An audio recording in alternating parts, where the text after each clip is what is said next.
বিরোধী দল আপনার একটা অংশ, তারা জাতীয় সঙ্গীতের সময় দাঁড়িয়ে শ্রদ্ধা জানাতে পারেনি। তো সেটা নিয়ে পরবর্তীতে অনেক আলোচনা এসেছে। বিশেষ করে সময় টিভির একজন সাংবাদিক উনি একটা ব্যাখ্যা দিয়েছেন, উনি অনেক উপস্থিত ছিলেন। উনি বলেছেন যে আমরা আসলে বিষয়টাকে যেভাবে দেখছি সেটা সেরকম ছিল না। আপনার ওখানে যে স্পিকার, হেডফোনস এবং ওভারঅল সাউন্ড সিস্টেম সেটা কাজ করছিল না। এবং আগে থেকেই বিরোধী দল একটা পজিশন নিয়েছিল যে রাষ্ট্রপতি যখন সংসদে ঢুকবেন তখন তারা একটা ডেমনস্ট্রেশন স্টেজ করবেন। হুম হুম। তো তখনই তারা ডেমনস্ট্রেশনটা স্টেজ করছিল যে ওনারা দাঁড়িয়ে তখন সম্মান প্রদর্শন করবেন, এটা ওনাদের আগে থেকে একটা বোধহয় পরিকল্পনা ছিল। এবং ঠিক তখনই আপনার নাকি আপনার মৌখিকভাবে বলা হয় যে জাতীয় সঙ্গীত এখন পরিবেশনা করা হবে, সেটা আপনার সাউন্ড সিস্টেমের মাধ্যমে বলা হয়নি। তো বিএনপির যারা এমপি ছিলেন তারা অলরেডি দাঁড়িয়েই ছিলেন রাষ্ট্রপতির প্রতি সম্মান জানিয়ে। হুম হুম। অন্যদিকে বিরোধী দলের একটা অংশ তারা বসেই ছিলেন।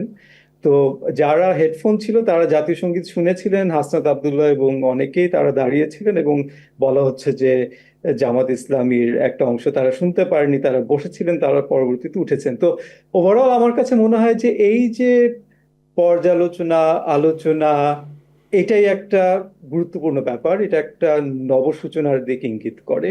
হুম তো হুম। আমি বরঞ্চ সেটাকে পজিটিভ হিসেবেই দেখছি জি, ওভারঅল। আসবো আপনার কাছে। আসিফ বিন আনোয়ার, একই প্রসঙ্গ দিয়েই শুরু করতে চাই আপনার সঙ্গে।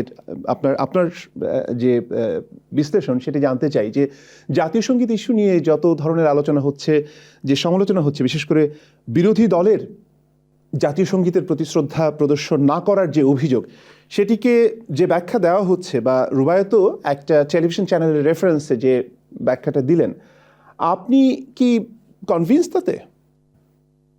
প্রথম কথা আমি বলি যে আমি ব্রডার পার্সপেক্টিভটা থেকে দেখি। যে প্রথম প্রশ্নটা আপনি করেছিলেন রুবায়েত ভাইকে, যে এই যে সংসদ অধিবেশন শুরু হলো, একটা নতুন দিনের সূচনা হলো, এটা আমাদের ভবিষ্যৎকে কোথায় নিয়ে যাবে বা আমরা কতটুকু আশা দেখছি, সেই প্রসঙ্গটা থেকে আমি থাকতে চাই এবং তার সাথে জাতীয় সঙ্গীতের প্রসঙ্গটা আমি টানছি। Sure. দেখেন, জাতীয় সঙ্গীতের প্রসঙ্গটা হলো যে বাংলাদেশের জাতীয় সঙ্গীত, বাংলাদেশের জাতীয় স্মৃতিসৌধে গিয়ে সম্মান প্রদর্শন করা এবং বাংলাদেশের শহীদ মিনারে সম্মান প্রদর্শন করা, এই সমস্ত বিষয়গুলোতে জামায়াতে ইসলামীর অনেক রিজার্ভেশন আমরা শুরু থেকেই দেখেছি।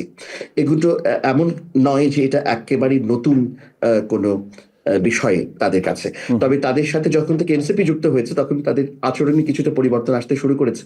সেটা আমরা বিভিন্নভাবে লক্ষ্য করেছি। শহীদ মিনারে তারা ফুল দিতে গিয়েছেন এবং তারা এটা তাদের জাতীয় কর্তব্য বলে স্বীকার করে নিয়েছেন এবং এনসিপি সদস্যরা তাদের সাথে ছিলেন। এনসিপি যাদের যে মুখগুলো এনসিপি তৈরি করেছে, আমরা দেখেছি যে জুলাই এর গণ অভ্যুত্থান চলবার সময়ও তারা বারবার শহীদ মিনারে গিয়েছে, রাজু ভাস্কর্যের সামনে গিয়েছে।